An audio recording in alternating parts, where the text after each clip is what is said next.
리터당 1,600원대까지 올랐던 기름값이 정부의 유류세 인하 정책으로 1,300원대까지 떨어졌습니다. 그런데 이 유류세 인하 종료를 한 달 정도 앞두고 다시 기름값이 오를 조짐이 보이고 있는데요. 이럴 때마다 나오는 이야기가 있습니다. 주유소들이 가격을 내릴 때는 천천히 내리고 올릴 때만 기다리고 있는 것 아니냐라는 것인데 주유소들의 입장은 어떨까요? 보도에 도혜민 기자입니다. 지난해 끝을 모르고 기름값이 치솟으면서 정부는 서민 물가 안정 대책으로 오는 5월 6일까지 유류세를 한시적으로 인하하고 있습니다.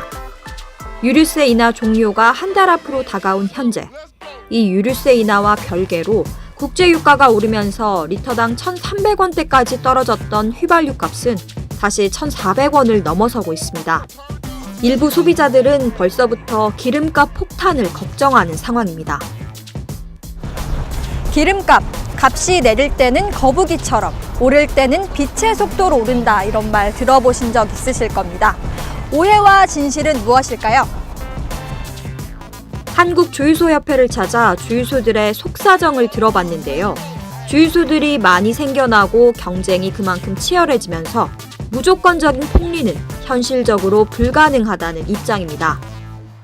다시 강조하지만 주유소는 소매업종이거든요. 그래서 물건을 구매해 와서 마진을 어느 정도 붙여서 소비자에게 판매를 하는데, 이 마진이 정말 엄청나게 높다 이러면 주유소들이 폭리를 취하고 있는 거니까 욕을, 소비자분들의 비난을 당연히 받는 게 맞지만, 사실 말씀드렸다시피 경쟁이 굉장히 치열한 상황에서 주유소들이 그렇게 마진을 높게 가져가지 못하고 있고요.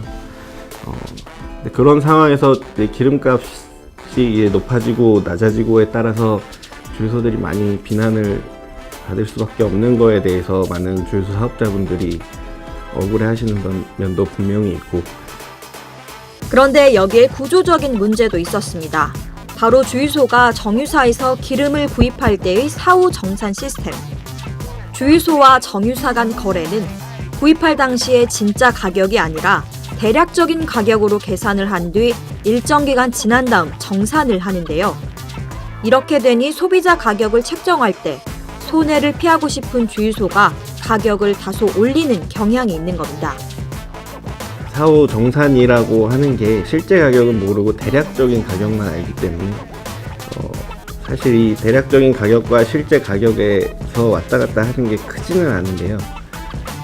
이게 어쩌다가 말씀하신 대로 사업주분들이 계산을 잘못하는 경우도 있고 하다 보면 그런 갭이 커지는 경우도 더러 발생을 하고 있습니다.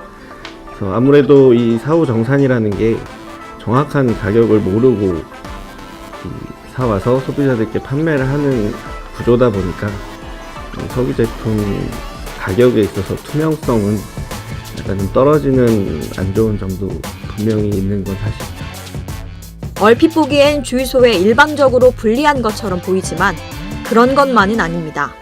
사후 정산을 할 때 기간 중 가장 낮은 가격을 적용하기 때문에 주유소 입장에선 이익을 보는 경우도 종종 있는 건데요. 이러한 이유로 깜깜이식 사후 정산에 찬성하는 주유소들도 절반을 넘는다고 협회는 설명합니다. 결과적으로 정유사와 주유소 간 사후 정산이라는 다소 불투명한 거래 시스템 탓에 주유소들은 주변 주유소들의 눈치를 보며 소비자 가격을 책정하고 있는 상황입니다. 게다가 같은 휘발유라도 지역마다 가격이 천차만별이기 때문에 소비자 입장에선 피해를 본다는 느낌을 지울 수 없습니다. 휴대전화를 구입할 때 일명 호갱을 막기 위해 시행 중인 단말기 유통구조 개선법, 이 단통법처럼 석유 제품에도 이러한 해법이 나와야 하지 않을까요? 빡센 뉴스 도혜민입니다.